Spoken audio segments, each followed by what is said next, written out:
Il passe à l'artiste. Super, encore un but sensationnel.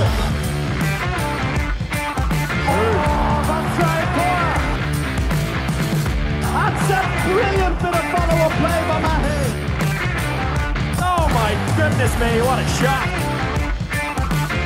Sagosen setter det hen! Han setter den!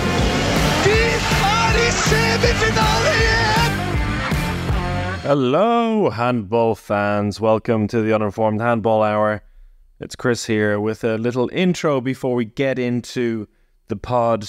Although the club handball season is over, you wouldn't know it with all the action going on at the moment. And here on the Handball Hour, it's the beginning of a busy few days for us. With this podcast you're about to listen to now, as well as a couple of morning club episodes coming your way for all our Patreon fans. So if you want to get involved in that and hear what we have to say about the Champions League draw and the Excellence Awards from earlier this week, and then also the Under-21 World Championship happening right now, then head on over to patreon.com/handball hour and support us to hear even more lovely content. But for this episode, we're going back in time a couple of weeks, because right in between the two EHF Final Four events in Cologne and Budapest, Alex Kulash and I headed over to Michigan in the USA to take part in the American Handball Championship, which was organised by Joey Williams, who was very kind to invite us over, not only to play with Detroit Handball, which we spoke about on the podcast, but you may have also seen on our socials from a few weeks ago that we did a live show for the players in attendance, which was fantastic. Really nice way to spend the Friday evening. We all gathered and had a great time for a couple of hours chatting about handball in the US. And unlike many of our episodes where we focus on the elite level here in Europe or worldwide, we try to connect with the locals. We brought in Joey Williams, first of all, the organizer of the whole thing, to talk to us. Then we had JD Orr, another friend of the podcast, who told us some amazing stories from his time with the various US national teams over the last few years.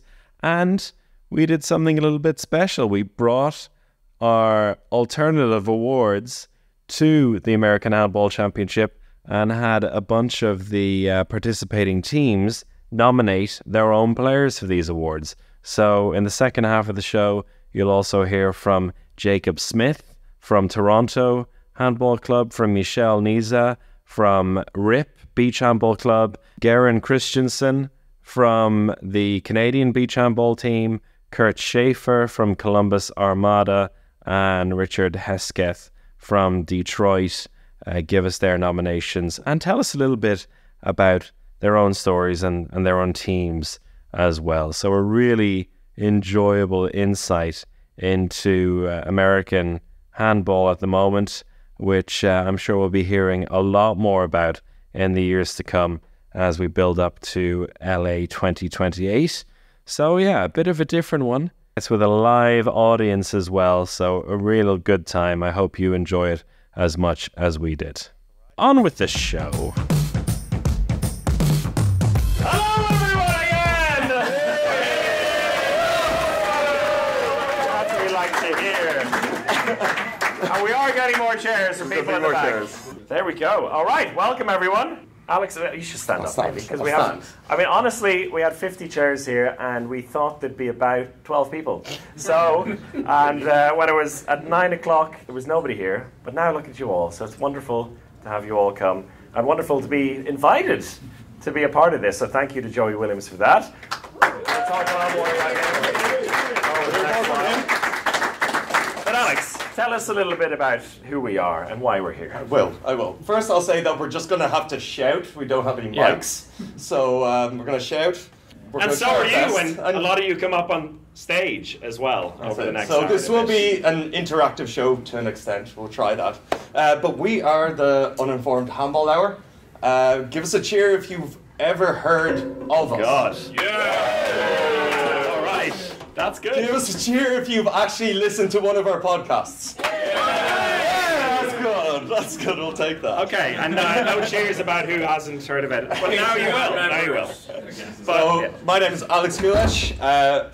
This is Chris O'Reilly, and we have a third member that's not here because he travels every weekend to see his girlfriend, so he chose that instead.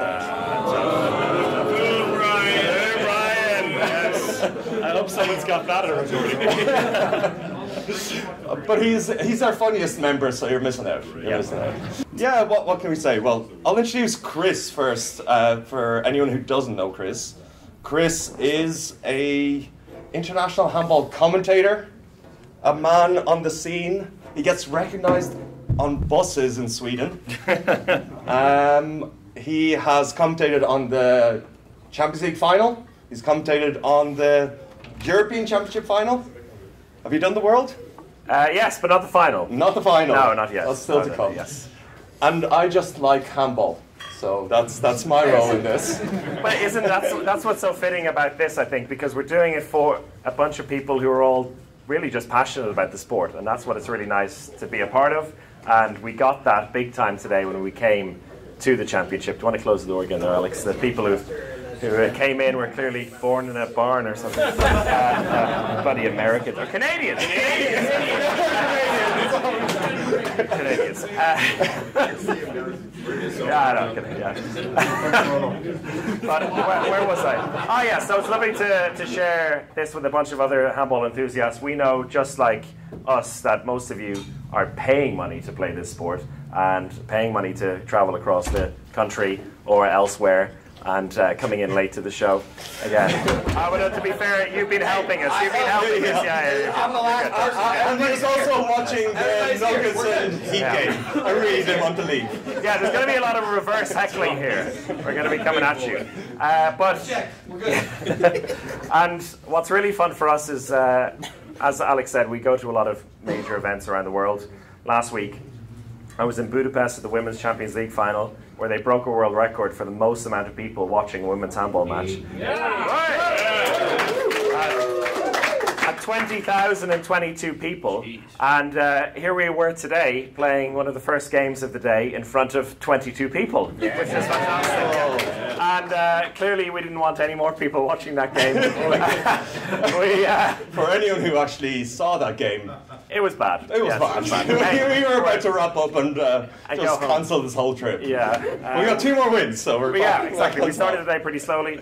The jet lag and drinks and 3 hours of sleep caught up with us. And we got beaten by the Pickerington Pandas. Yes. But we managed to get our own back against DC Diplomats and against Kentucky in the Beach, which was a real shocker to everyone except... Well, no, to everyone, yeah. But thank you to everyone in the Detroit team as well, who have taken us into their hearts as well. They've been lovely. So, well, we are also currently a little bit exhausted. We've played 3 games today. Give us a cheer if you played 3 games today. Anyone with 4? 4 games? 5? 5? They're the ones standing, which is really... Yeah, someone get them some chairs. You may lay down in the front as well, that's fine. 5 games? Oh, wow. Joey, thank you for scheduling that so nicely in our favour. But, yeah, it's been really nice, and, you know, who needs, like, thousands of people when you're in Holland, Michigan, a place that... Well, we didn't really know anything about before coming here. Turns like we tried to find out a few fun facts about it. We learned about the Tulip Festival, that is, where there are up to 1 million visitors. Yeah, and it was ranked as America's 3rd largest town festival and was named Reader's Digest Best Small Town Festival. Wow. Yes. Yeah. Okay. There you go. And it's also the home of a very famous wristband. Yep. The city is the home to the church that started the trend of what would Jesus do bracelets in 1989. So if you actually see the bracelet that you get for your food on the back side of it, what would Jesus do? That'll be there. Okay, where is it? No. Okay, anyway, we're not just here to talk about Holland, Michigan and how wonderful it is. We're here to do a little bit of interactive work with all of you as well. because we wanted to make this unlike the podcast we usually do, which is about, you know, general things in world handball, but we're in a very specific place of the handball world, and we wanted to get to know the people here a little bit more. So we've got some things over the course of the show to delve into that with you. But first, we have our first guest, who's the man who's made everything possible here. So much so, is he still carrying chairs? No, he's available now. Joey Williams. Everyone, please give a huge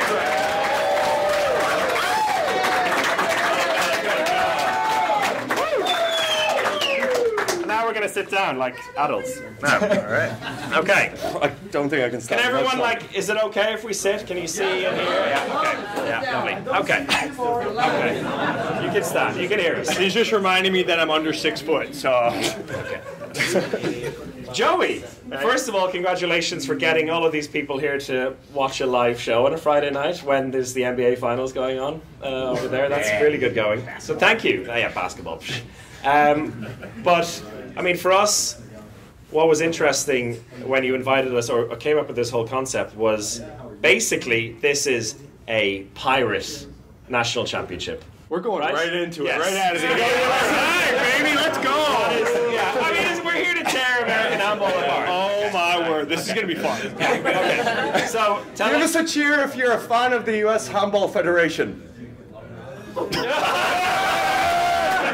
a cheer if you're not. Good crowd work, Alex. Yes. So, Joey, take us through the story in the most, you know, palatable way possible. Oh, gosh. So, as you guys know, I love USA Team Handball. So they do, I think, a great job of engaging people, of being straightforward with people, of, you know, just working hard, being good. Okay, I got to pull it back over here. All right. No, there's good people at USA Team Handball, and ultimately I think everyone cares about the sport. Everyone's trying to get the sport better in the U.S., but I think there's just different ways of going about that. And for a long time, and I think most of you guys will agree, everyone just kind of looks to USA Team Handball as like they're the only people that can do something sort of on a big scale like this. And after last year's Nationals, which we hosted, it was a similar event to this, but with USA, I kind of saw, you know, we don't necessarily need to just have the however many letters, USATH, the 5 letters attached to a tournament for it to be a good event. So that's kind of what inspired this this event, and I'm glad. But it's not because they moved it to some shithole in Washington. That played a little part in it. Yeah, that played a little part in it. Anyone from Spokane? No? Yeah. Okay, that's fine. That was the thing that kind of kicked it off for you then? Yeah, I'm a little bit of a spiteful and petty person as well. So, yeah, when I saw that we weren't, so typically you guys might remember, like in the past, Open Nationals, you know, it'll be at Myrtle Beach one year and the next year. Should I give all the details? I don't know. What do you guys think? Should we go into it? Okay. All right. If you were here last year, we're doing it live. If you were here at the tournament last year, you know, it was a similar vibe to this. It was on a college campus, pretty new, pretty innovative. A lot of hard work went into it. The night before the tournament, I learned that breaking with precedent, we were not going to receive the second year's bid before the tournament had even begun. So I got that information via email, not even a phone call, face-to-face conversation. So, yeah, we're you know, a little bit upset. So that at that moment was kind of when I decided this is where it's going to happen. So, and then how did you make it happen then? So how did you gather this many people from around the whole of the U.S. To this beautiful, beautiful town of Holland, Michigan? That's a good question. For a competition. That's a good question. So I think I know most of you guys, right? I'd say it's a pretty tight-knit community. If you love handball, then I think you're cut from a similar cloth as most people. So I just reached out to my friends, and my friends all said, you know, let's do it. So shout out to you guys, man. You guys are the ones that made this happen. So. Did they come after you, USA Team Handball? They don't have the sand to come after me. I would love it. No, I'm just kidding. No, they didn't. No, there's nothing they can do. No, but there was no discussion, saying, hey, why are you doing this? Why are you taking teams away from us? Well, I don't think I necessarily took teams away because their nationals was a month ago, so I think we can coexist. But how many of you went to Spokane? For those of you listening, 0 hands went up. I'm just kidding. But maybe half the room, right? The other half, you didn't have a national championship tournament to go to, so I think this maybe filled that void. I don't know. We'll find out on Sunday, I guess. Nice. And so we've known each other the last couple of years, actually meeting in person in Budapest, in Cologne. You've been super active in trying to make connections between Detroit in particular and clubs in Europe. You put so much into this, also probably at your own expense. Like, what inspires you about all of this? I might get in trouble for this, but okay. I learned that you can use student loans not for tuition. Okay. So, maybe. I don't know. Maybe the IRS might hear this. I don't think so. Okay, so what's the driving factor for it for you? Why do you want to give these opportunities for people to go abroad? We spoke to Jay yesterday. He went over to Sporting last year. You've brought people over to Vesprem as well. You're clearly a very charming guy, and you get along with everyone very well over in Europe. But what is the motivation for you? What's the inspiration? It's a ton of fun. Honestly, that's like at the end of the day, meeting you guys, like doing stuff like this, hanging out. There wouldn't really be those types of opportunities if I didn't just kind of put myself out there. Yeah. So that's kind of what's been the driving force behind it. Just seeing kind of how far I can, I guess, not fake it till I make it, but just do fun stuff like this. So we've kind of noticed just how great of a community this is. We grew up playing in Ireland, which is also a similar case here where it's a small sport, there's a tight-knit community. This is spread out a little bit bigger than Ireland. As the country a few is. more people, as the country is. And it was the hope that, by continuing these tournaments, you build out this community and support it. So do you plan to continue these type of tournaments? That's the plan, but so long as it's fun. Like, are you guys having fun so far? Yeah, so as long as we're having fun, that's the main motivation. So as soon as it stops being fun, I think for me or for everyone, we can change course then, but so far so good.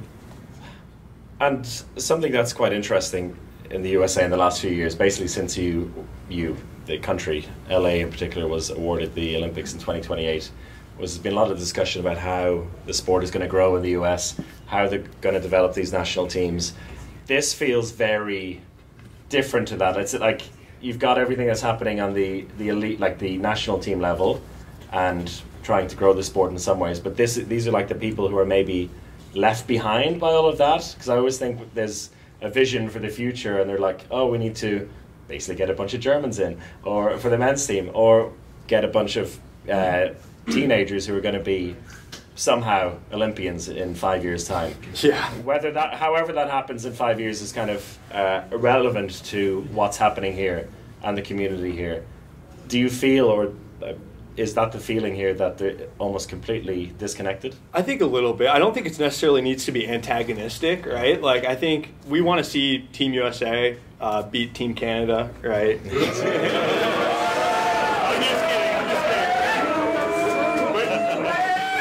Even for the Canadians. What was the score in the women's match a couple of days ago?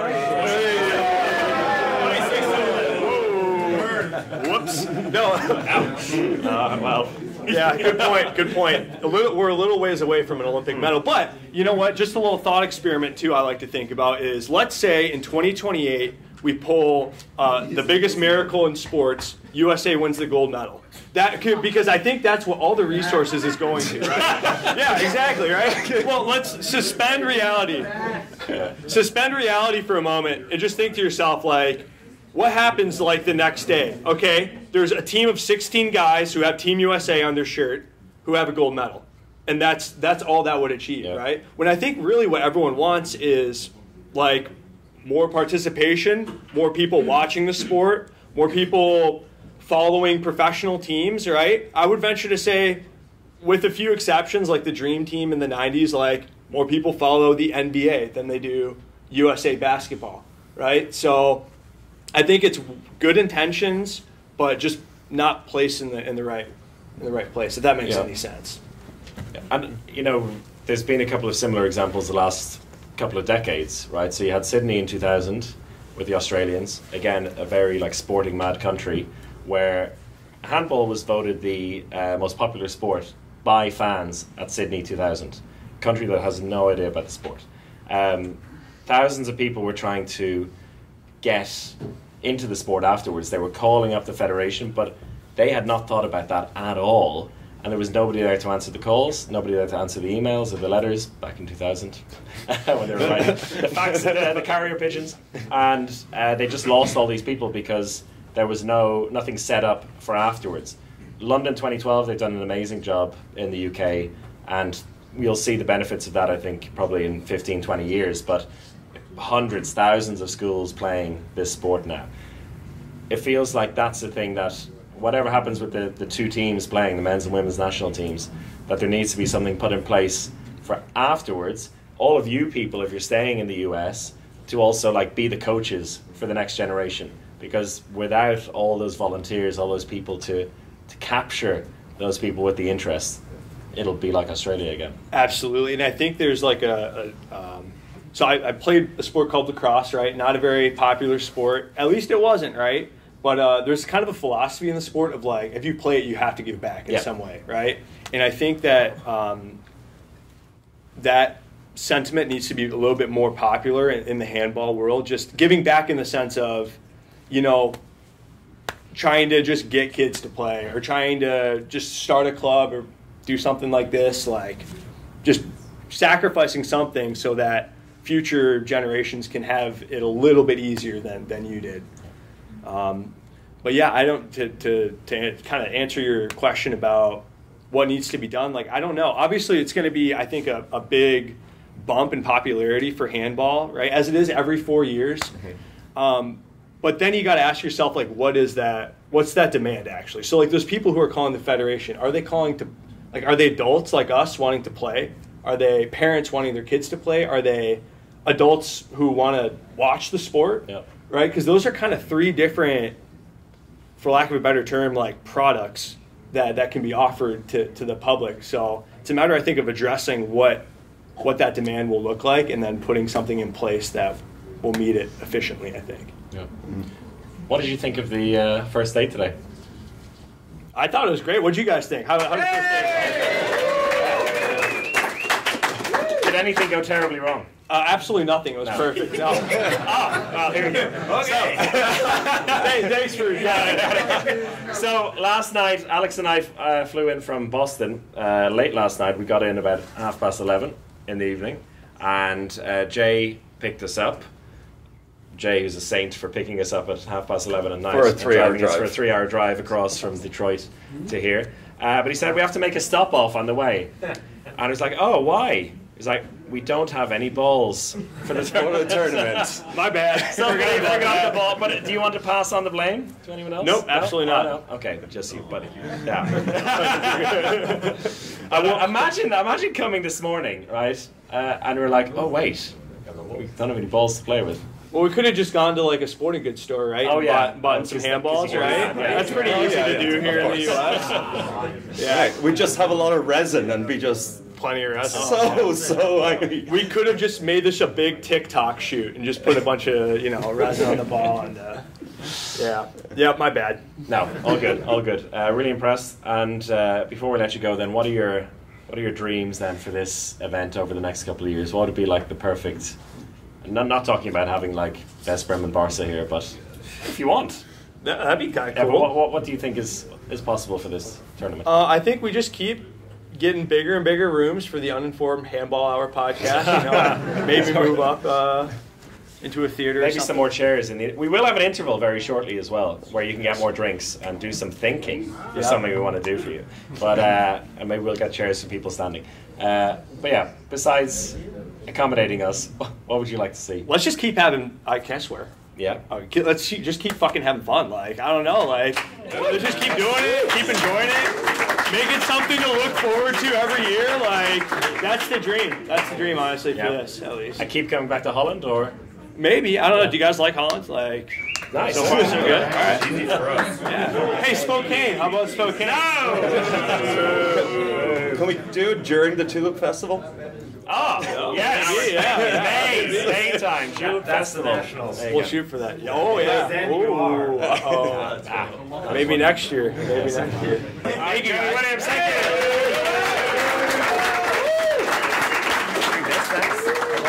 Yeah, we go into this. Okay, so before we let you go and get some more drinks. Oh, you can sit down. We can talk through it. Oh, yeah, we can. I'm just going to come closer to you. Yes. So we have this thing on the podcast for every major championship we do called the Alternative Awards.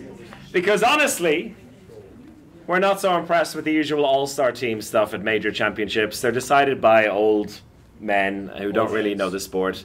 And then we try to make it a bit more interesting by giving very specific awards. And we decided it would be fun to also have that here, to honour or shame some of you. And we will have actual awards. Yeah. But we'll go through these awards and what they mean and give you a chance to think about it. So we've had a first day already. So you'll be able to think of some of the favourites for some of these awards. But we also want to make this a bit interactive and to get to know the teams that are at this tournament. So we're going to give a little task during the interval where you can get lots of beers, some nice drinks, chill out, but also get together with some of your teammates and nominate some players like for these awards. There's some sheets where you can nominate players. And then nominate someone from your team to come up here to give a bit of insight into the team, give a bit of insight into the players and the people that are involved in this tournament. So, we have 1, 2, 3, 4, 5, 6, and there'll be plenty of time to discuss this in the interval. So there's six awards, and I know that one team has 8 players, so you're pretty good. And that team destroyed us, so you're doing pretty well. But this will be nominees, so you don't have to fill in all of them, but you can. I mean, I'm sure there's some teams that have a fitting person for each of them, and then we'll talk about it, and then by the end of the weekend we will have the actual award winners for each of these. So we'll start with our favourite one. It has to be the favourite one. And I mean, some people here maybe don't know European handball players too well, but we're going to give you a bit of an insight into this person. And the award is named after a player, a Hungarian player. It's called the Geran Christiansen Award for Excellence in Shithousery.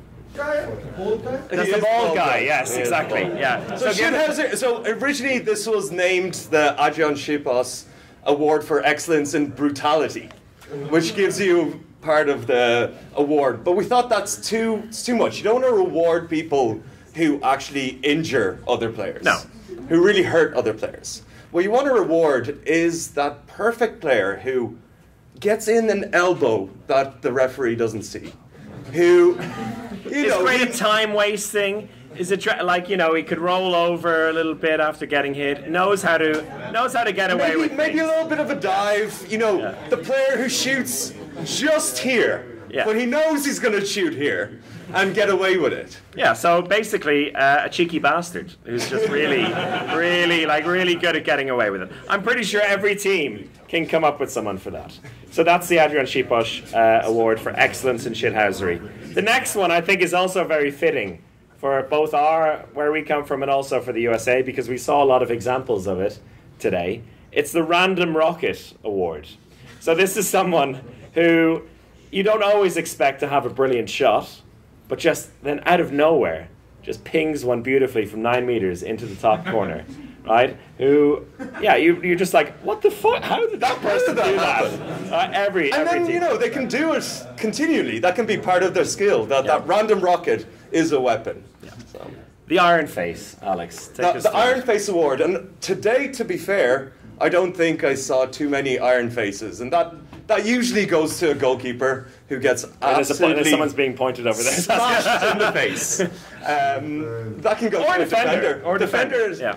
Or a really, really unlucky attacker or winger. Someone who's just waiting on the wing and just goes and misses the ball. To be fair, I've played with Chris for 18 years, I think. Yeah. So we played on the same teams. Well, we started in Ireland on the same team when I was 12. Chris was originally my coach, and then I was his captain on the Irish team. And over those years, we developed a beautiful chemistry. But there has been moments where I have been on the line with my hand out here, waiting for a ball. And Chris, he has a beautiful arm on him. He has a strong arm. And he likes to give a really strong pass to the line that instead of going to my hand right here, comes to the place where my hands could have been, right here. Should be, maybe. Some say should be. Hand up here, defender here, beautiful 100-kilometer-an-hour shot into my face. So I've been an Iron Face in my life, so many options for Iron Face Award. The next one is a more complimentary one. It's a Swiss Army knife. So this is for somebody on your team, and we saw a few examples of that today. Somebody on your team who can do absolutely everything. Someone who is a centre back in defence, who's taking the hits, stealing the balls, can go out to the wing, score spin shots, can go in goal if needs to. Or like JD, be in goals. Yeah. Get a save, get a goal. It's a bit of a blunt Swiss Army knife, but it works out. And that's the beauty of the Swiss Army knife. The Swiss Army knife is not necessarily the best player on the team. Yeah. Because, there's specific knives. A Swiss Army knife is not as good as a beautiful Japanese crafted butcher knife. But when you're camping, that is exactly what you need. You don't want that Japanese crafted butcher knife. Yeah, so that's the Swiss Army knife. The opposite of that then is the butter knife. Somebody who can only do one thing. But is really good at that one thing. It's like no one else can do this one thing absolutely perfectly. So that's the butter knife. Yeah. There's definitely nominees for that. And again, that can be a really good thing. It's somebody who can only save with their head, or like a kick save up really high, or someone on the wing who can only take spin shots. Not in beach handball, that is of course encouraged. So finally, this is one we've come up with, inspired by someone we saw today, actually. We're not going to tell you the heat of the moment. Yeah. Yes, so tell us about that, Alex. Well, the heat of the moment is, we originally had it as best freakout. So we went away with that. We went with heat of the moment. I think that's a bit friendly. But it can be a positive and a negative. It can be a positive and a negative thing. The celebration is heat of the moment. Yeah. The punch in the face that gets a red card can also be heat in the moment. Yeah. You decide what you want to celebrate in your teams. Exactly. So, is that clear for everyone? Yep. Yeah? Okay. Right, so we have these papers at the back there, and we'll take an interval for about 15 minutes or so. So go grab a drink, go grab your teammates, and we'll be back shortly with part 2.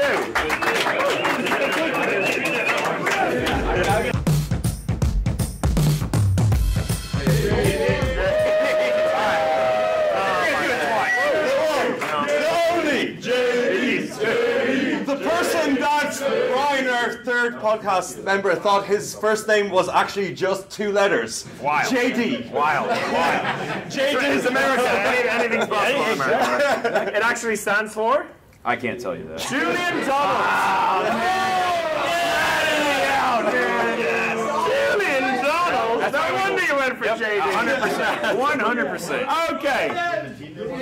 All right, you reprobates. Everyone sit down. It's going to get rowdy. Okay. There we go. For now. Before we get started, this is our podcast. Yes. It is available on your favorite podcast platform. If you don't follow us right now, Please do. follow us. You got a lot of money, join the Patreon account. Even if you have a small amount of money, you can support us. And even if you don't want to listen, just subscribe, because it's good for us anyway, because it automatically downloads. Yes. Okay. So, JD requires no real introduction here. Yep. But if you were to introduce yourself in 10 seconds or less, what would you say? Holy cannoli. I'm a big handball fan. All over America. Do just about everything. Oh, that was 6. Very good. All right. Okay, so we have JD up not only to kick off the round of nominations for the alternative awards, but also to do something a bit different, because you, again, a bit like with Joey, we've met in Europe, you with the US national team, And safe to say, in your time with the team, you've had some ups and downs. And you've had some downs. A lot of downs. And so we initially said we were going to have 3 of each, but I could come up with some other stuff. Yeah. But it seems like the 2 downs. There's definitely 2 are going to downs. take up enough time. Yeah. We'll have 2 downs and let's at least have 1 up. Yeah. Of your There's time. some okay ups. So give us a little bit of context here with your involvement with the national team. When did it start? When did it? Yep. So it's been quite the ride. So I started playing handball in like a little kid in middle school. My parents took us to summer camp, so I learned how to play. Became our neighborhood game. Got to Ohio State. Watched 2012 Olympics. Sat there. Why do they not have a team? Went to their club sports list. Figured out what it took to start a team. Started one. Within at the meeting that we were, all the presidents went to learn about starting the team. The guy sitting directly next to me was with some church group or whatever, and he's like, "Do you know Mark Ortega?" And I was like, "I've heard of the guy, like don't really know anything about him." He's like, "Oh, that's my brother," and he just moved back to Columbus from playing professionally. And I was like, "Oh, well, that's perfect timing." And so Mark kind of helped catapult our club. And he got me onto the junior national team, and I went to Guatemala and Sweden in a 2-month span with the junior team. And from that point, I was hooked, and there really was no going back from there. So when I obviously was not capable of being on the senior team because I don't play in Europe professionally, I aged out, and so I got into coaching because we just don't have any coaches. So it's one of those things that we talked about earlier that need to get people involved on the volunteering side, and so I asked around where I could help coach, and I coached the junior team where I coached Joey in Paraguay, so we had a good time down there. And then I've coached some with the senior team. Joey's younger than you. Yep. But only 2 years. I think he's only 2 years younger. But so I've done some coaching with the senior team, and then I've had an emergency goalie situation where I played for the Beach national team on a trip. I've covered quite a bit of ground with Team USA. I've served on the board of directors for a stint. I did my time, and now we're done. Now we're done. Okay, where would you like? Should we do we go one good, one bad, one good, one bad? Well, do you want to start? Okay, do you want to hear a worst moment of JD's time, or we start with a good one? Okay, we'll start with a good moment. When I was on the junior team, they took 3 goalies, so I clearly was not going to get any playing time. I don't know why we needed 3 goalies when we were going to lose all our games.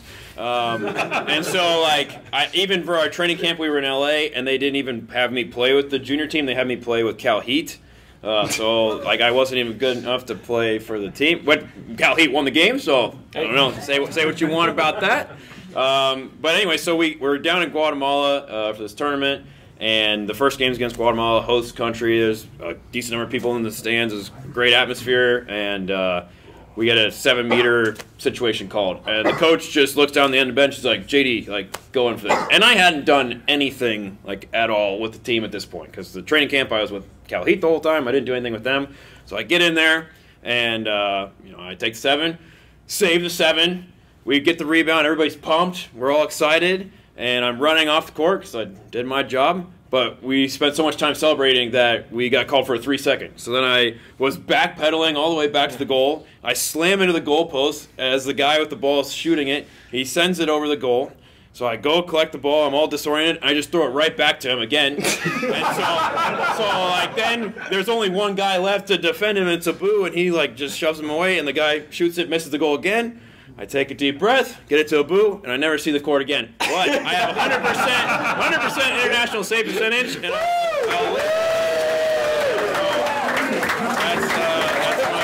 my good time. So for a moment, I was like, "Wait, where's this this good going?" or bad? Yeah. This is many turns. My only job on the team was to basically be the team hype guy. So every time I'd be at the end of the bench writing a rap song about our team's game. And I had a piece of paper. I was clearly just writing it down. Yeah. So on the bus do ride you home, remember any of the rap songs? And one of them was filmed, so it's on Facebook. I share it every now and then as a memory, but it was pretty entertaining. So you got any bars for us? It was built strong. Let's see. dang it. I'm trying, because it had everybody's name in there and stuff like that, and so I'd yell random stuff. So like, I know. It's what it is. I still yell it's stuff. really complex. It's a lot. It's really complicated, obviously. Yeah, but so yeah, that was a good moment, I'd say. Next. Bad moment. We can go with like the lesser of the. We'll say the bigger bad moment here. So, done a lot of trips with Team USA, a lot of different stuff. I don't know if Joey's still here or not, but the trip to Paraguay was honestly like one of the more miserable trips I've ever had. So it was the junior national team Pan Am Championships for handball. We were in Asuncion. First night we get there, all night long, just gunfire, like just and the kids are like, "Hey, coach, like, is there like a festival? There's a lot of fireworks." I'm like, "Yep." So all good things here, all good things. And so, we go to the gym the next day. We're walking around. There's, it's a wooden paneled floor. There's chunks of the wood just missing, just nails sticking up on the floor. There's just cats walking around the court. I'm doing like film and video, and there's just like a half-eaten sandwich up in the stands that I'm sitting next to, and so you get the vibe of where we're at. And so throughout the week goes on, we're playing, and we get to this one point in time where it's probably like day 3, and they tell us that none of the plumbing in the hotel works anymore. And so everybody at this point has had, some water or something like that. So the diarrhea has started. And so you got like 4 guys in a room and it doesn't flush. So it's just piling up. And so then you go to turn on the faucet in the sink, and it's just brown. And then you go to turn on the shower, and it's just brown. And then you go to the pool on the roof, and it's brown. And all the teams are staying in this hotel. And this is like day 3. And everyone has the shit. Everybody's got it. Everybody's got it. Except Paraguay? They were not at the hotel. Exactly. Yeah. Genius. Now, we'll get to that. We're not done with that. That's a good point. I didn't think about that. That's an interesting point.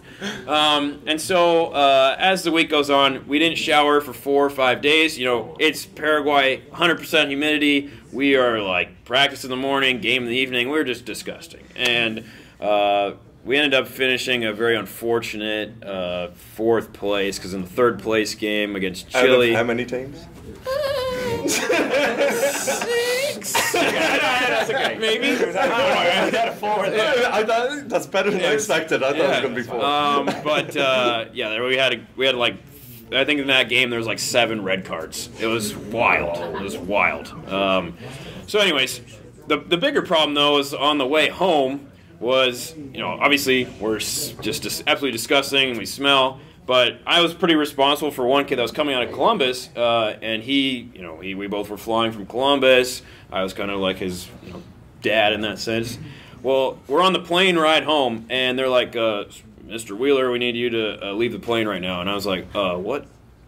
So I get up with him, and they're like, sir, we need you. We've targeted your bag as having a foreign object on it. We need you to take this object out of the bag. And we're like, yeah, we've designated it as a potential explosive device kind of thing. And we're like, what?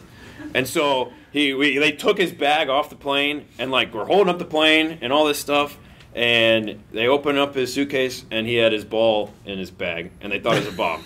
And so like we had literally we missed our connecting flight then because that flight was delayed, and so then it took probably 36, 40 hours to get home after not showering for 4 days. So that was Sebastian Wheeler. Yeah. Oh, yeah. What a fucker. Yeah. You gotta deflate your ball. We deflated the ball. Deflate your ball. That's a big note for everybody there. Okay. So yeah, that was one of those that. But not the worst one. That was not the worst one. Not the worst one. So we have another good one. Another good one. And as we were thinking, I talked about some other. So I got we'll do twofold good ones. So one. I almost texted. I might have texted you about this one earlier, but so earlier this year, I got asked to go do some photo and press stuff for the national team as they had prepped for World Championships. They had a tournament in Norway, and I'm just a regular guy, just like everybody else in this room. I don't know anything about taking pictures. I don't know anything about interviewing people. I don't know anything about social media or anything like that. And I had a full press pass to do whatever I wanted at this tournament. It was absolutely awesome. We could walk around and have a lot of fun. I got to interview Sander Sagosen, Asked him when he'd be coming to the U.S. Wasn't too keen about that. He said it maybe one day, but a lot of the guys on the Norway team were like, "Yeah, if there was a pro league, I'd move to Miami." Like, yeah, absolutely. I'm like, okay, Messi and Sagerson. We'll keep that. We'll keep that in mind for later. But it was an absolute blast. I mean, just being around the handball world, you can get involved with such people at the highest level with really no. It's not like here where you look at these NBA games like. There's no way you're having a conversation with Jokic. There's no way you're having a conversation with Jimmy Butler. I had a press pass, whatever, but I'm still a nobody. So it's like to be able to be a part of that, it's a very cool opportunity. That's just my whole life, basically. Yeah. I was friends with Chris, and then here we are interviewing the top players in the world. But then the other one, and JDR, and that's where I was really, I listened to podcasts and things like that, and we had a tournament in Ireland, and then who picks me up? But Alex, and I'm like, oh, I'm in the car with Alex. And then we meet up with Chris, and then the place we stayed at, if you guys never been to Ireland, the potatoes there, 10 out of 10. 10 out of 10. Recommend. One of the best potatoes. Oh, nice. Proud of it. I'm not kidding. At breakfast every day, these potatoes were on a different planet. So yeah, that would be some good moments. Okay. So. I feel like there's a really juicy finale. Yeah, so, this one I recorded on our own podcast in several instances. I've done it in some other podcasts, but some people have told me that this should be like a Wall Street Journal story or whatever it may be, but we had World Championships 2021. Your mother or no. she was being Wall Street Journal. Give someone from New York Times a call. I was like, who am I supposed to contact? Like the editor? I don't know. So we frame the story here real quick. I'll try. I don't want to bore you guys too much. But World Championships 2021. So middle of COVID, we had our free ticket, basically, Team USA did. And we had our pre-tournament training camp in Denmark. And so we were there for 2 weeks, having a good time, whatever it may be. Kind of midway through the week, I start getting a cold. And it's winter time in Denmark, like, whatever, and the other people are like, hey, you should go get tested. And I was like, oh, okay, whatever. So I go get tested. Comes back positive, and they're all just freaking out because nobody at the testing center had seen anybody positive yet. Nobody really knew what to do, so everybody's freaking out. So I go into lockdown. Everybody else gets tested. Only one other person came back positive at that time. So it's like, okay, whatever. We'll keep going. Get everybody isolated and safe. So I lived in this my room for two more days, and then we were supposed to have everybody ship out to Egypt. So the morning we're going to leave, we get our, I don't even remember what they're called anymore, the more correct PCR tests, take longer. So the whole team gets done. They're like, JD, you should just get one done anyways. And I was like, okay, fine. And so I get the PCR test done, and I think I went to bed, what was it? So we get the test done in the morning, whatever it may be. And I go to bed at 6 p.m. because Ohio State was in the national championship game against Alabama that night. So I was going to go to bed at 6, wake up at 1 a.m., watch the game, whatever it may be.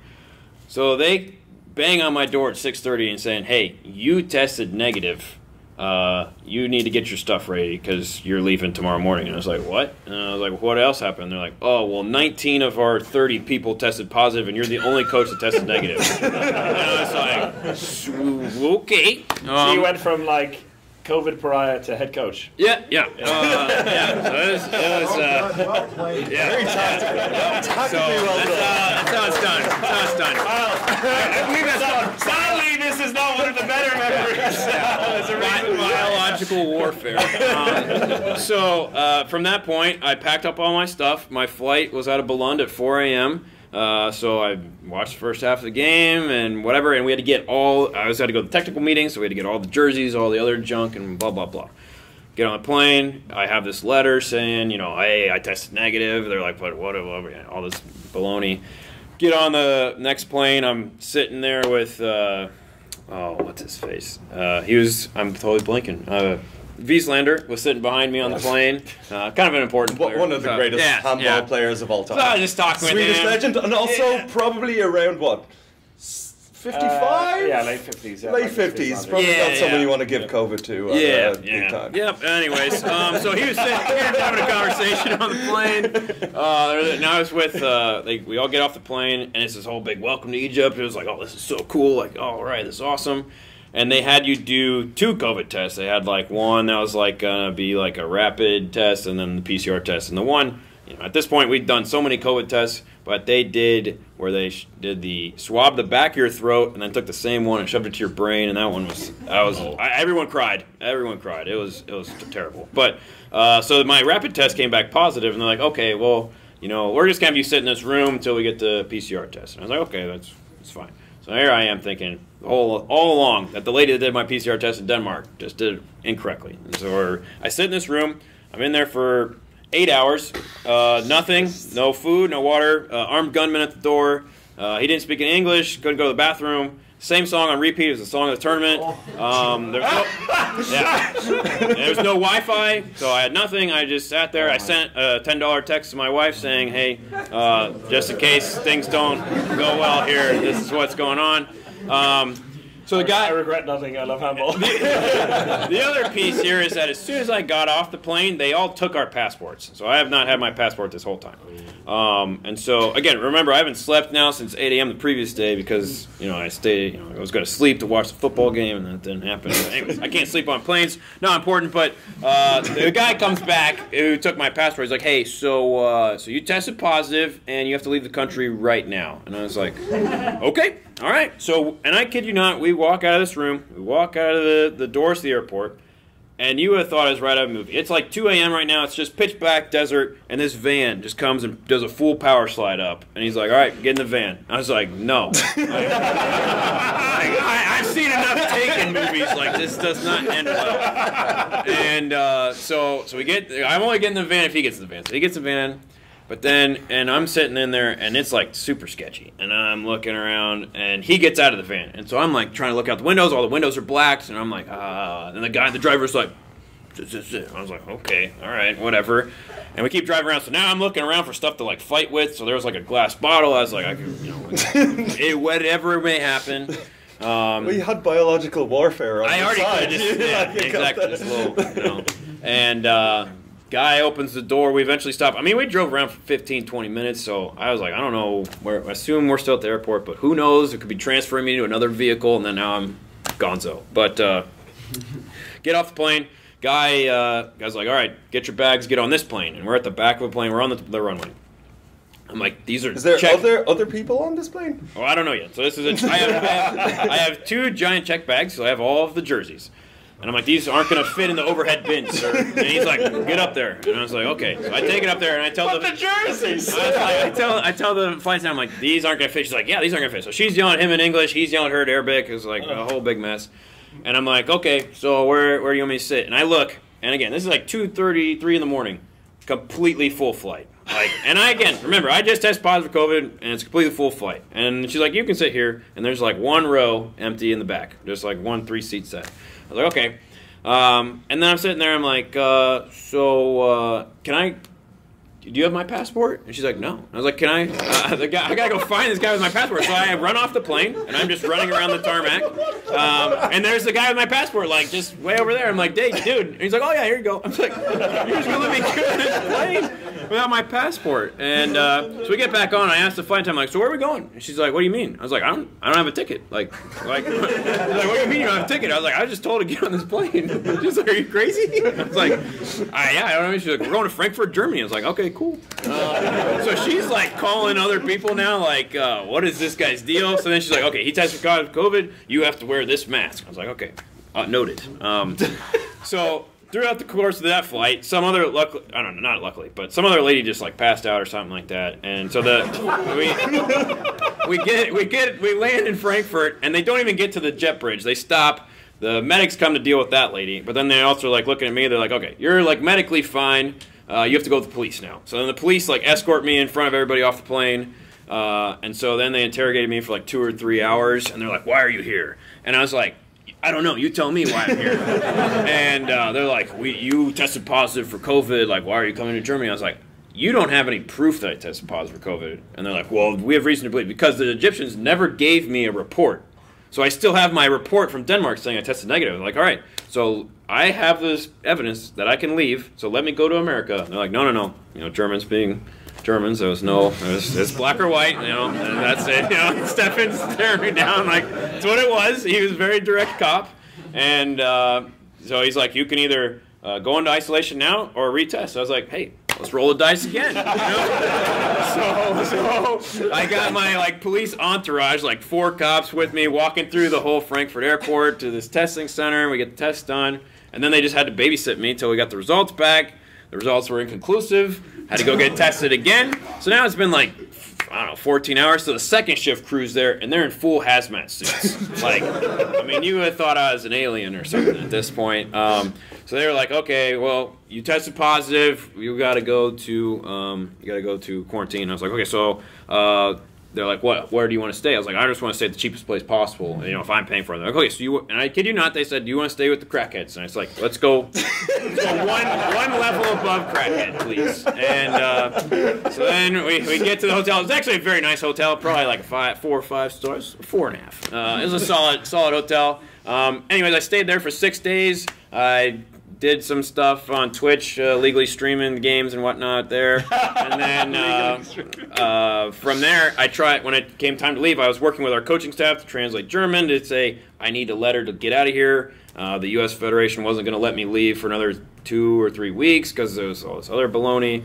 And so then I get the letter from them. I talked to the hotel. They said, you're free to go. I checked when my flight I could get back to America. Except when I leave my room at 6 in the morning, they have the entire like elevators blocked off and taped and say, if you attempt to leave, it'll set off an alarm for the whole building. I'm like, okay, geez Louise. So I go back to my room. Well, they never activated my key card, so now I'm trapped in the hallway. So then I send an email to the front desk, and they're ringing my phone in my room. And I'm like, I'm locked out of my room. So the lady comes up, she just throws me a key card down the hallway, because I was the only person on my floor. And like, there was an office building across from me, so I just sat there all week in my underwear, just waving at people, doing work. And then, so from there, she's like, I'm the third shift manager, I don't know what your deal is, so wait for first shift. I'm like, okay, well, we'll survive if we wait till first. First shift manager's like, yeah, you're free to leave. We just gotta wait for the maintenance guy to come and deactivate the alarms. So he comes. I rip literally caution tape off the doors. I get out of there like, okay, hey, you're good to go. Like, do you want us to call you a taxi? I'm like, no, I'm walking. Like, they're like, sir, it's snowing out. I'm like, I do not care. They're like, and I was like, do I have to pay or anything? Like, no, we don't even know your name. I was like, okay, there we go. And so then I walk to the airport. I tell my whole Sally sob story to the airline, and they're like, okay, fine, whatever, get this guy out of here. And so then I land, I get this whole big mess, and my wife's like, hey, I got you a present. And I was like, I do not want a present right now. Like, I just want to go home. And she's like, no, you gotta open it. And I was like, no, we'll open it when we get home. She's like, open the bag. And I was like, okay. And it's just this dumb looking bag. It was the dumbest, I don't know what it came in. And I opened the bag, and it was just a little USA Team Handball onesie. And so that's how I found out we were having a kid. So.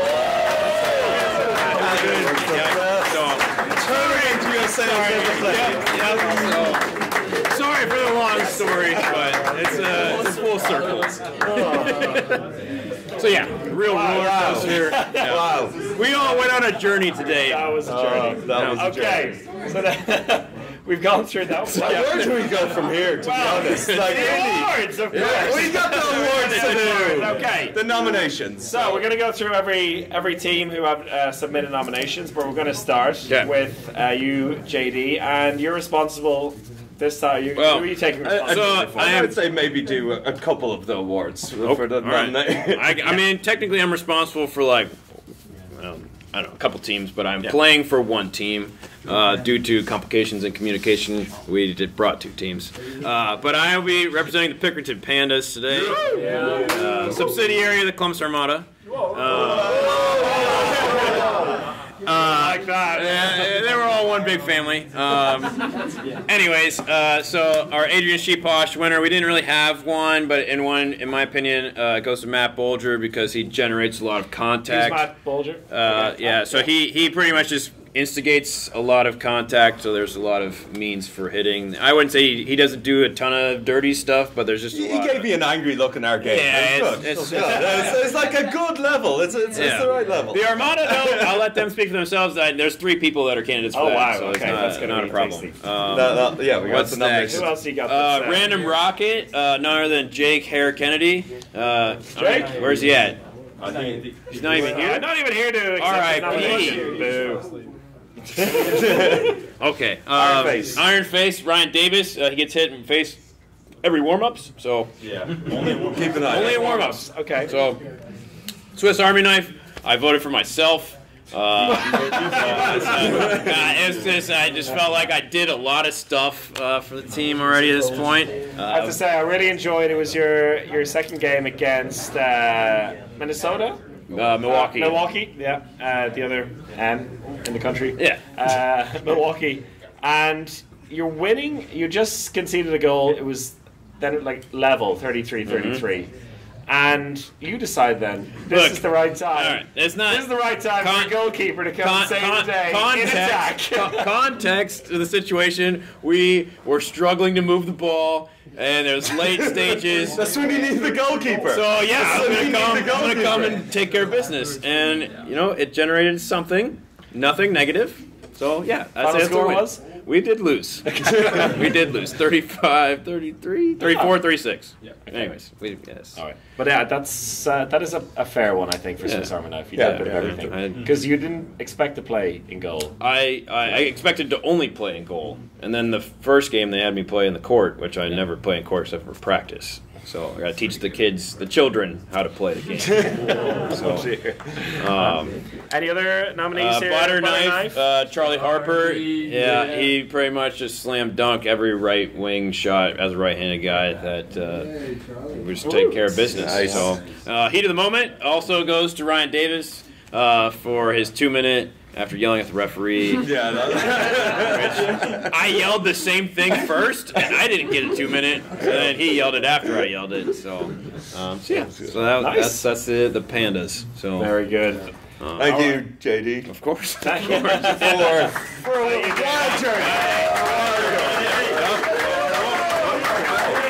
I can talk all day.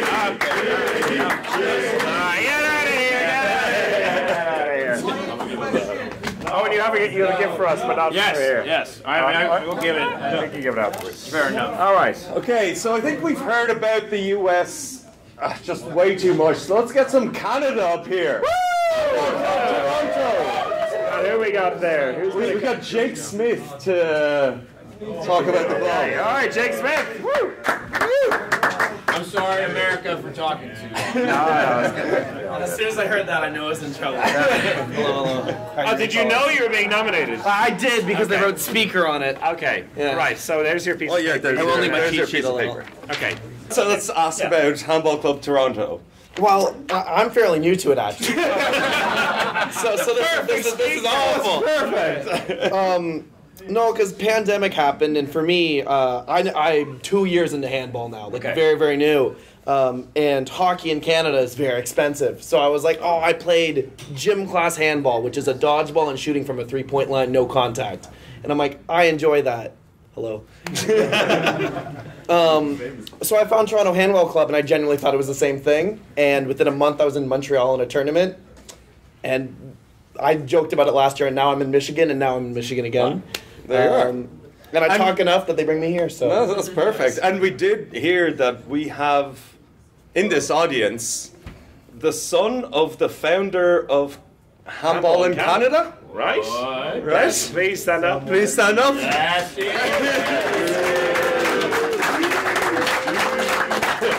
The family that brought handball to Canada. So lovely.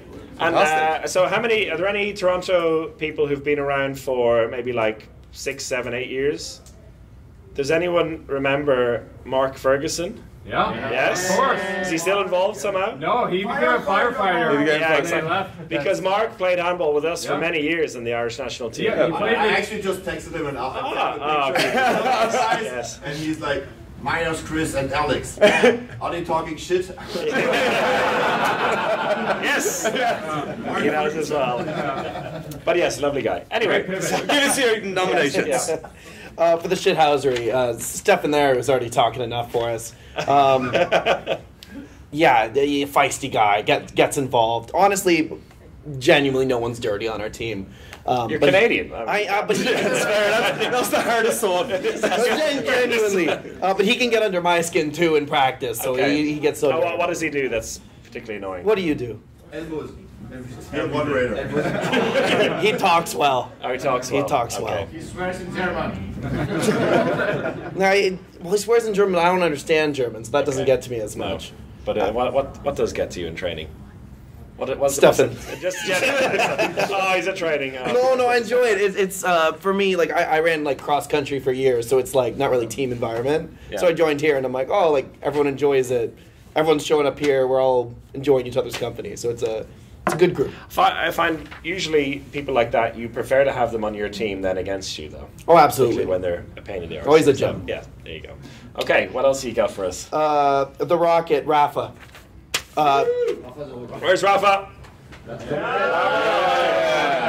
Off of Rafa's request, he would also like to be nominated for Sexiest Man on the Team. Sexiest Rocket. Sexiest. Yeah, Rocket. we'll call it the Silver Fox. He also gets my vote for it.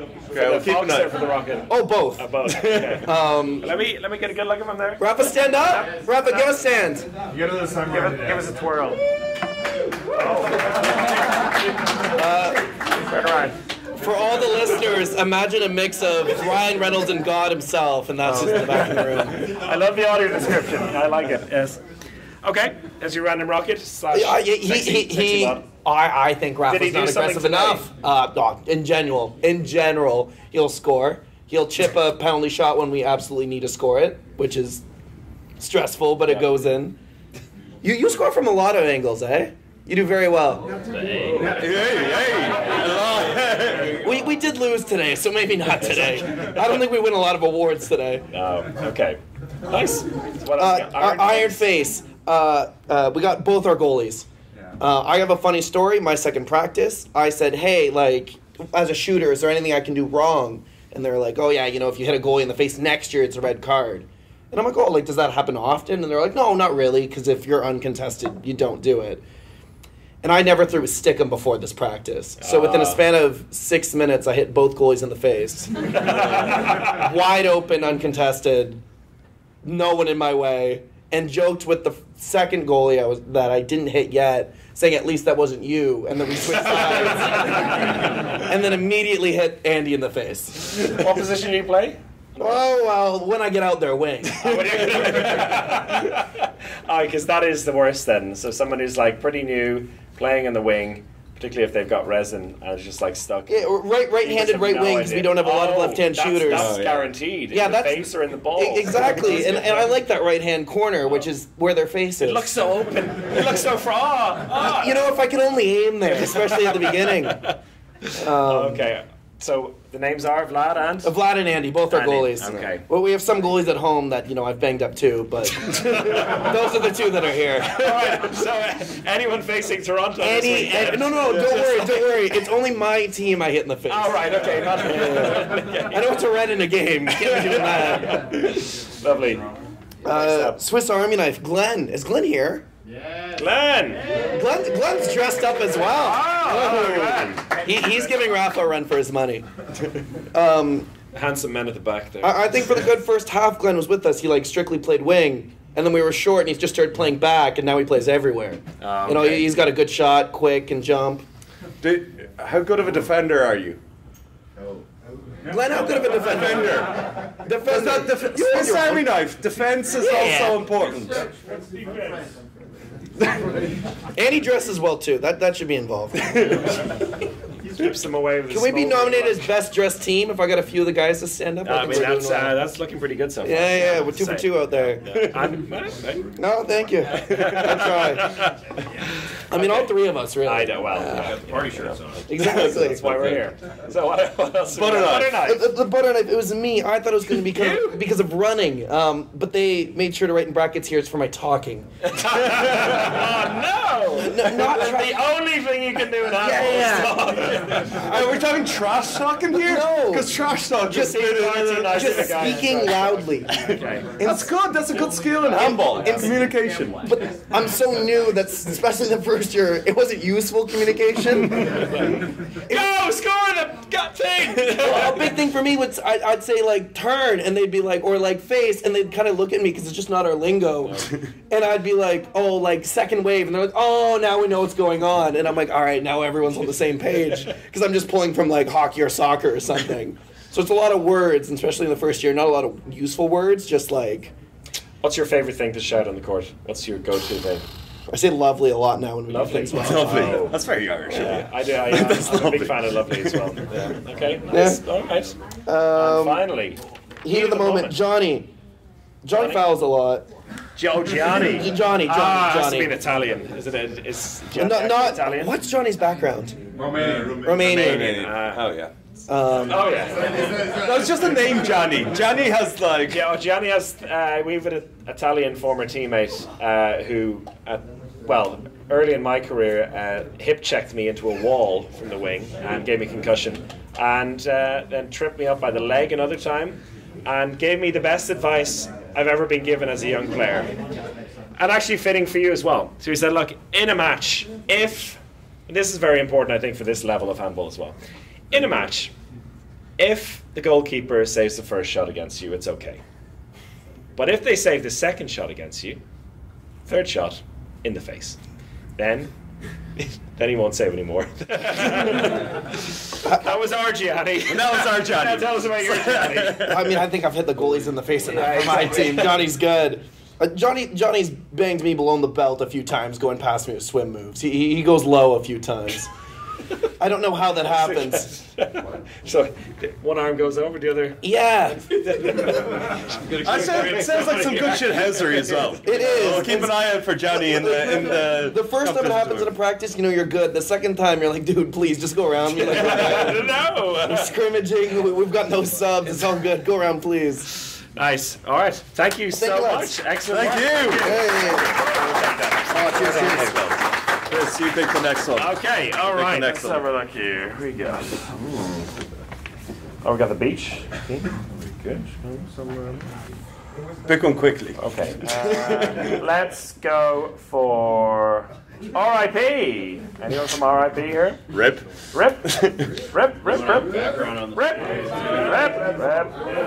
Come on up.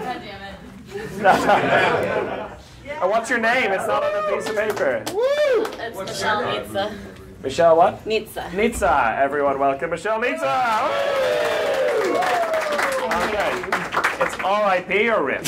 Are we standing for this one? No, I'm going to say it's a good story. Okay. I have actually, Michelle, I have wondered about, because RIP is like a beach handball club generally, right?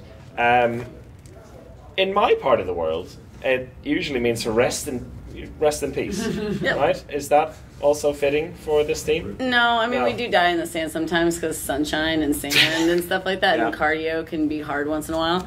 But no, it's actually short for Riptide. Riptide, okay. Our mascot is a shark. It's really cool. And so where is the team based? Los Angeles. Okay. And you are based? New York. Okay. Is there anyone to travel from Los Angeles? No, I mean, Katie Ann's in Ohio. Like, we're all over the place, but the practice is in Los Angeles. Right. Yeah. And your heart is in Los Angeles. Yeah. No. Okay. All right. So you have your list here, and you're going to take us through. Shall we begin with the Adrian Chiposh? Yeah. So we gave it to Renata. We didn't really know who to kind of give these to because we've been playing Orlando the entire time for the last game, and there hasn't really been a solid category for each person except for Random Rocket. But we gave it to Renata just because she spent a little bit more time on the floor than other players when she got hurt. Is this like a historical thing? Is she always doing this? No, we haven't really played her this tournament. Really? Okay, yeah. okay. All right, then let's move on to the random rocket then? Random rocket we gave to Kess, who is on. I'm playing for Canada for this, which is RIP and Canada like kind of combined. Okay. And Kess has just been a baller because every once in a while she decides to take this random shot that we're all like, all right, what's going on here? And then it just goes in and it's amazing. Is Kess the one who wore the amazing sunglasses today? No. Who's that? Kess is 13. Kira. Okay. Yeah, Kira's, yeah. I just saw her score 1 and then I saw her come off with those sunglasses. I was like, wow, how do you play in those? Because you're like, cover half of the face. They're glorious. But anyway, on to Kess, sorry.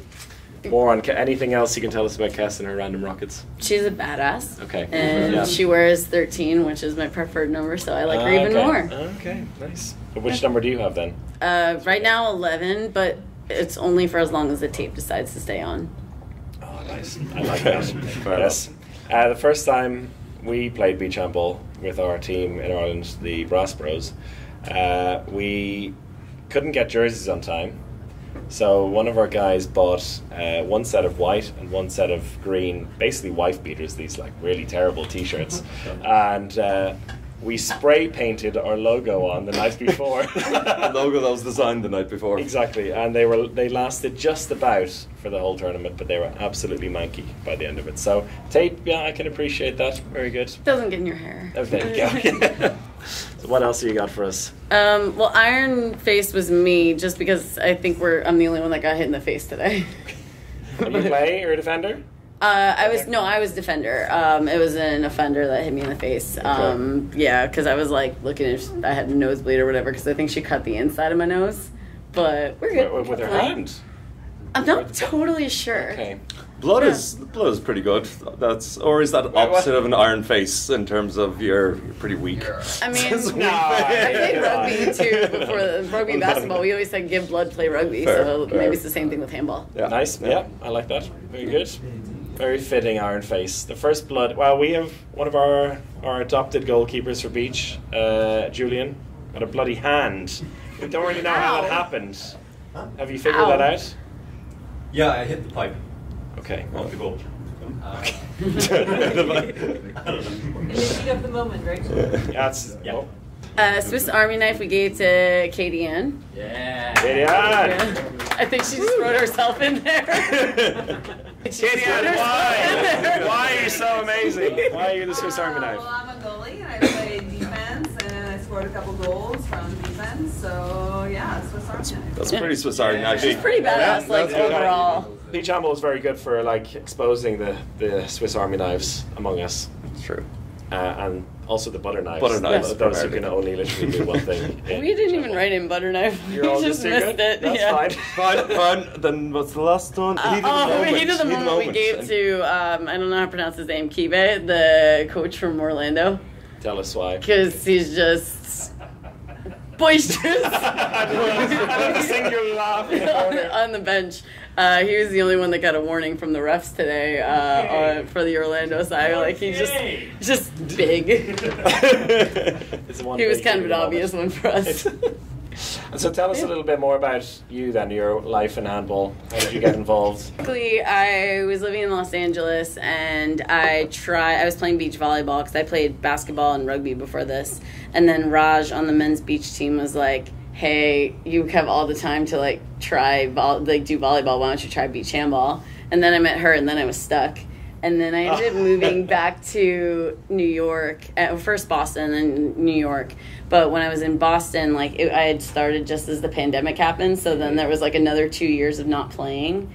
And then I went to I don't know if anyone's been to Flanders. Well, I know AD's been to Flanders. He was actually at that event where I went down there and I was like, I really want to learn how to do this. And I met a couple of the guys down there who were like, oh, you run, because I'm a trainer, so I like run and do whatever. And they're like, oh, well, we run like every Tuesday and Thursday night. And then they slowly were like, you played on Boston, but like it didn't happen, like come play with us. And so I started playing with New York, and granted I have my rule of don't date handball players, and I do that anyway. So I'm with one of the guys on that team. But I've been playing for New York since then. And, like, I've been around it for a long time. So the first time anyone ever stopped and showed me, like, this is what you do was, like, October 2021. And wow, okay, so not very long then. No, and like before that, it was just like I would show up to tournaments and like kind of watch people and try to mimic like what they're doing because I'm like, hey, this looks fun. Let me try it, and then I've been playing with New York ever since. Nice, that's cool. And then I just showed up to this because I was bored. That's great. And Joey's cool. Yeah, Joey's really cool. So you're one of the free agents then, so to speak. Okay, like us, very nice. And you lived in Boston for 2 years, you said? No, I lived in Boston for like 3. I was in LA before that. I'm from New York. I'm from Long Island. Right. And then I lived in Boston for a few years, and then I just decided to move back to New York because I really got on well with the New York team, and I needed an excuse to be back there that wasn't... So you moved to New York for handball? Yeah, pretty much. That's incredible! Let me give you that. Wow! But they're the ones that convinced me to go to try out for the national team, and I'm in the player pool for the national team. So I just go to like those camps and learn bad habits. Now I'm unlearning the bad habits, and I'm relearning the good ones. Okay. Do you prefer beach or indoor? Indoor, by far. Yeah, I like beach. Yeah. I love indoor. Okay. And the reason I asked about Boston is because Alex has just moved to Boston. Yeah? Yes. Yeah. Any hints for him about... Make best friends with Flavi. Flavi is the best. Okay. Oh, in the team? No, I don't know who the teammates anymore because the girls that were there when I started there were really, really, really cool. And I love them, and I just don't really know anybody on the team outside Marianne, but I think Marianne's living in San Diego right now. So I can't actually really name anybody that's on the team. That's cool. Alex, it might change. Yeah. Might change up. Yeah. Flavi, I'll keep an eye out. Flavi. Alex has been there for 2 months and attended one training session. One training? Yes. One training in preparation for this. And that was 2 months ago. Michelle, thank you so much for joining us, and thank you for your nominations. Okay, next up, let's go for... we'll stick with the beach handball. We've got Canada, beach team handball. Who's going to come up for that? It's one of the players. Come on, one of the players. Somebody be brave. Hey, here we go. Come on up. You haven't seen the list? I haven't seen the list. So okay. We're gonna go so what's your name? My name's Geran Christiansen. One more time. Geran Christiansen. Geran Christiansen. Okay, very good. Geran, take us through the list. We'll go have a look there because... Yeah, I got to read this. I haven't seen this yet. And tell us a couple that really stand out for you that you think hold true. Well, I mean, I got to take a step back because, I mean, I haven't met everyone until we got here. Which was about, I mean, it depends because, I got here at 3:30 yesterday, which I thought was organized. We were good. If you've been to Canada, you know that if you book a flight, you don't know if you're going to get there on time or if you're going to get there a week and a half later. So you never know. So we booked early and got here, and I met the rest of the team, I think, last night. So it was not too bad, but I guess we'll start at the top. So for the Adrian Award for Excellence for Shithousing, is that what you call it? That's right. That is exactly what it was. Actually, I don't even need to read this. It was Stefan from the beginning. I met him 2 days ago, and it was before we hit the court. I knew it was Stefan. Just the way he talks, you know it's going to be him. And then we hit the court, and it's like, man, this is beach handball. This is not court handball. It's beach.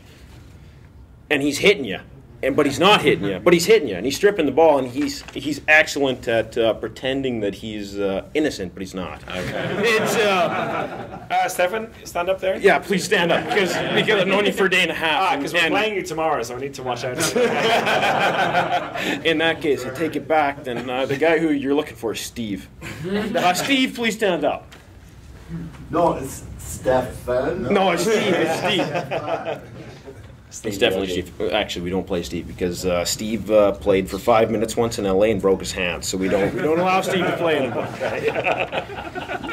But I mean, it is what it is. So second, we got up the random rocket, and I actually agree with this one too because Kincaid, please stand up because Kincaid, we never know what you're going to do. Are you going to shoot? Are you going to pass? Are you going to do the most? We don't know what you're going to do at any point in time. It could be on the court, it could be off the court, but So I've grown up with Kincaid from, I don't know, when I was about 15, I met Kincaid, and I still don't know what he's going to do. I played with him for years. Of a random rocket. I played life with him. and on the court, huh?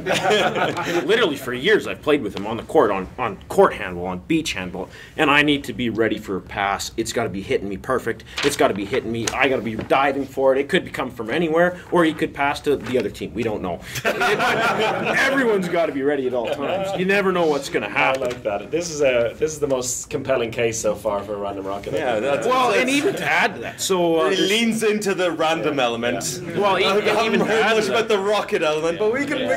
I'll add to the rocket. But so there's 3 of us from Alberta who we came here to play beach handball, but we brought our shoes. You know, now someone might need a player or two. We'll play. So we've been playing for DC, and Kincaid, he's a right wing. He's been playing center back. He's been playing right back. He's playing right back, and he lets loose a pretzel shot that nobody in the building saw coming. It goes in, and I'm playing offense, and all of a sudden the ball's in the net, and I'm like, what's going on? But that was a rocket from the right back that came randomly, and I have no idea. So it fits. And Iron Face, I'm going to argue with Toronto and Andy, because Andy actually came from Alberta, and I've played with Andy since I was in grade about 9. And Ethan I met about 2 years later, and Ethan takes a ball to the face about every single practice, every single game. We measure how well he plays based on the number of concussions he receives per tournament. It's you're not supposed to have more than 1 per tournament. As long as you don't go to the hospital, you're allowed to keep playing. Yeah. So it works. And somebody looking over him, making sure he doesn't fall asleep. No, don't look over him, because if you look over him, then maybe he'll fall over. If you don't look, then he'll keep playing. So Iron Face is always Ethan. I like it. Swiss Army knife. Oh, it's in warm up. It's in yeah. So Swiss Army knife is it's me. Hey! So I'd like to call. Am I allowed to call in some help, because I don't like to talk about myself. So really?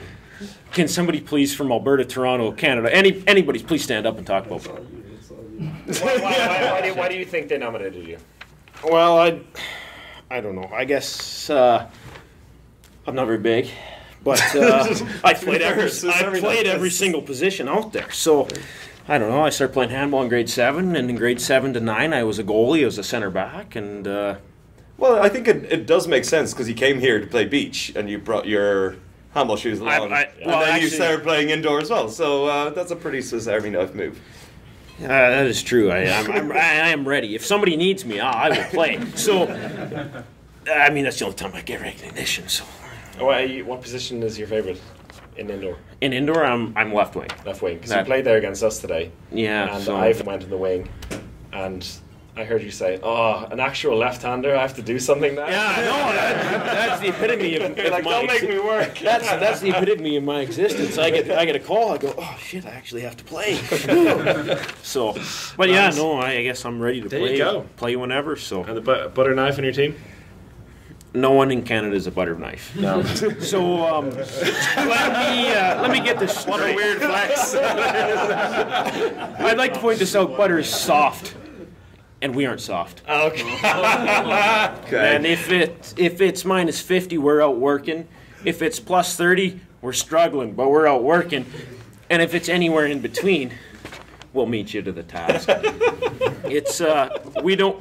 There's no softness in Canada. No, okay. No, you are built to tackle any challenge that is placed in front of you. Okay. We got the Rockies. You climb the mountains. You got the marshes in Manitoba. You swim right through them, and then you go to the East Coast and you go fishing and you tackle any shark that comes your way. Oh God! You bring us our way, even if it's preferably. God, I'm hyped. Okay. I'd like to say that in the last 3 years we've been really pushing the beach league and or the beach team, and we are covered in ice and snow for 8 months of the year. So if anyone can do it, we can do it. So there's no butter knife in Canada. Nice. Okay. Heat of the moment, then. Heat of the moment. Can this interview be the heat of the moment? No, this has been amazing. No, it can't, because I'm reading this and it's got to be the Spaniard. Spaniard, please stand up. Has he got a name? The Spaniard has a name. His name is Marty. So Marty has been recently introduced to our teams in Canada, and he's the most intense, most passionate man I've ever met.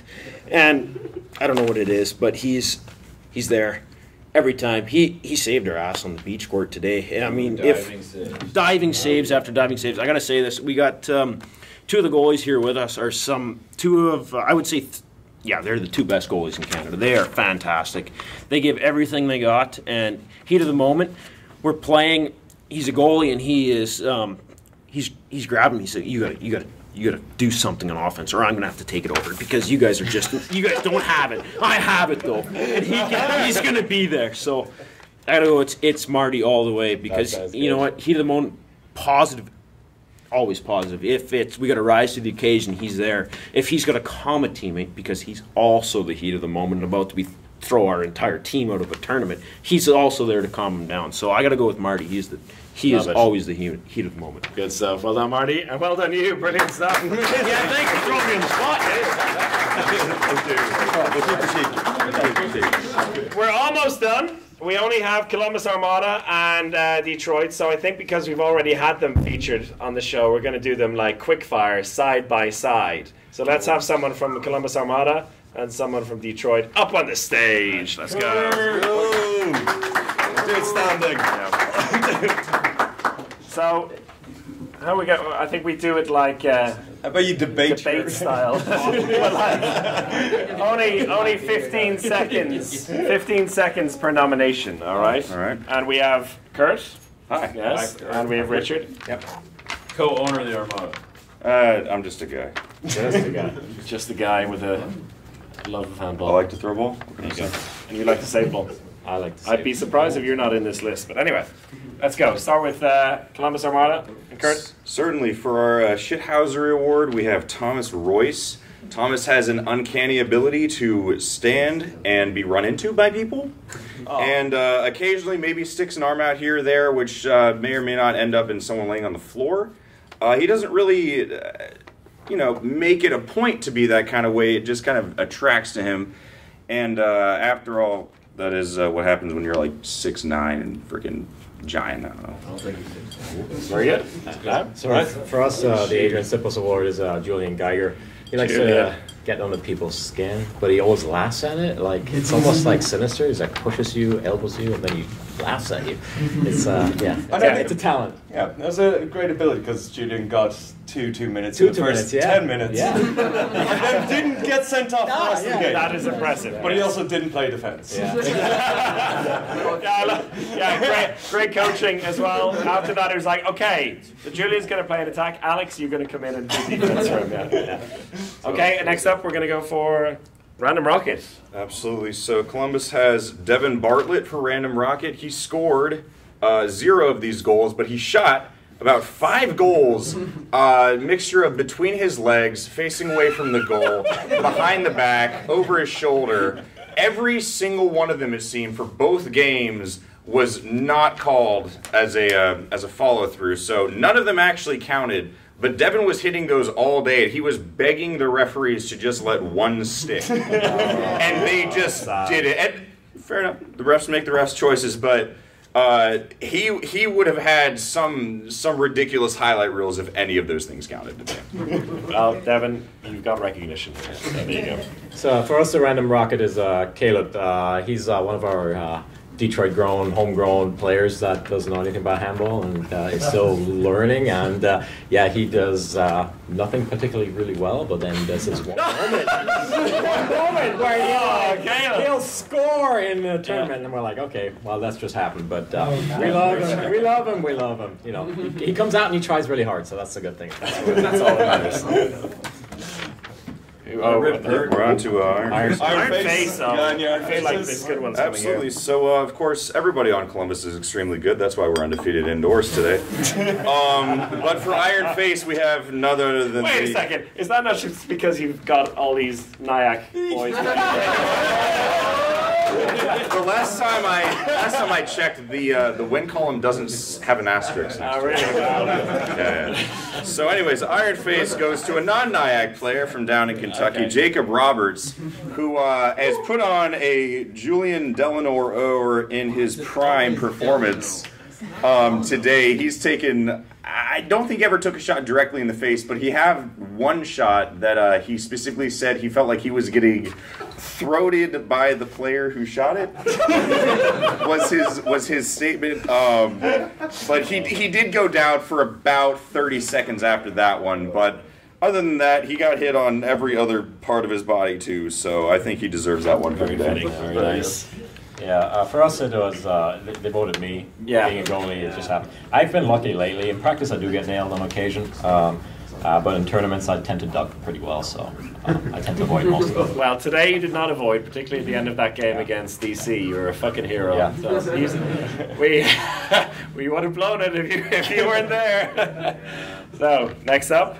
All right, we have a Swiss Army knife. This one for us is going to one of the only two players to have his photo used way too much by Joey Williams is Alex Recker. Oh. Alex has basically seen every part of USA team handball and club team handball in the United States and every other level of team handball, but Alex also has a, once again, uncanny ability to stand around and simply score goal when he wants to. It's truly amazing to see. He can play any position across the court, and he's nothing less than a complete asset. Oh, so beautiful. Sounds like a real pain in the ass. How do you follow up with that? You don't. Yeah, you don't, yeah. So starting out for us is AD. AD used to live in Detroit and play with us, and now he just comes and travels when we play tournament. But he's a guy that I love having on the team because I can say, hey, play right back, play wing, do whatever. He's super athletic, he can throw, he can run. So I really appreciate having him because it's, as a coach, it's like you can fill the holes with him really easily. Real wild card, very nice, very good. And actually, you could have got a nomination for Iron Face because you had a little over the head pass that went. Oh yeah, and then you got 3 people and punching then in it the fell on the face. face. So that's again more. That was true. Yeah. Butter knife. All right, so for butter knife, we have Mustafa, who's absolutely not some guy that we just kind of got from NIAC because they didn't show up. But Mustafa has a amazing ability to, I'll relate things to soccer just so people understand a little bit, to be Iron Robin. He cuts inside, he takes his jump, he takes his shot, and it goes in every single time. He was playing the left wing for you. Yeah. It seems like Mustafa moves at like 40% speed, but that's still faster than everyone. Yeah, he has like the step. That's what he has the step that no one else really has and can counter. All right, I think it was in your game against, it might have been, against Orlando. And yeah, he went on one of these fast breaks, like at 40%, scored, and then ambled back, like let the whole attack happen afterwards. And then he was like, oh, I think they're going to turn over. And then he just waited to go to counter-attack again. Like, yes. The game was there, and he was like, I'm ready. His favorite fruit to pick is cherries. For Detroit, butter knife is going to be Brendan.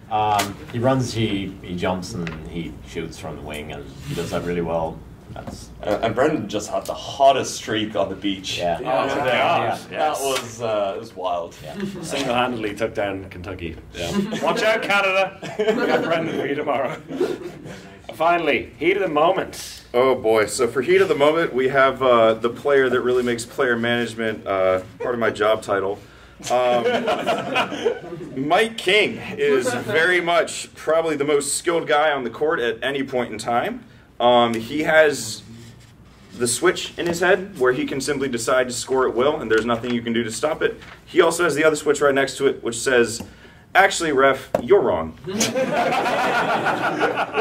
for that, frankly put, Mike has so much personality to him that you cannot not give this to him. Also, for reference, he did sign this. That's very good. Just preparing for your political career, right? Afterwards, I did see you earlier and thought, oh, there's a contender for the Swiss Army knife. Oh yeah. But I guess I didn't see the other side of it. So yeah, fair enough.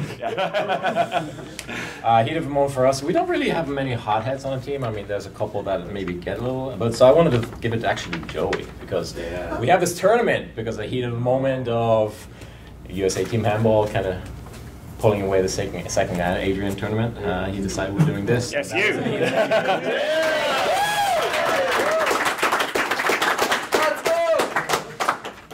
Amazing. Lovely. All right, gentlemen, thank you so much. Thank you. Let you go. Well, it's been a longer show than we planned. We didn't think the JD orbit would take so long. Yes, entertaining. It was incredibly entertaining. It was definitely worth it. Thank you all so much for joining us this evening. It's been a pleasure to share our nonsense with you. One little reminder, again, please follow, subscribe if you haven't already. And we're on all the socials as well. We've been vlogging on Instagram, which is basically just worse than anything we've ever done before, because the most talented person in terms of content creation is Brian Campion. We're here for the talking bit. Brian is very much the genius at work, so he'll be sad to see what we've been coming up with over the last day. But maybe next year we'll have all three of us if Joey's able to give us even more budget. Yes. And we'll get a bigger room! Yeah, we get a bigger room. Thank you guys.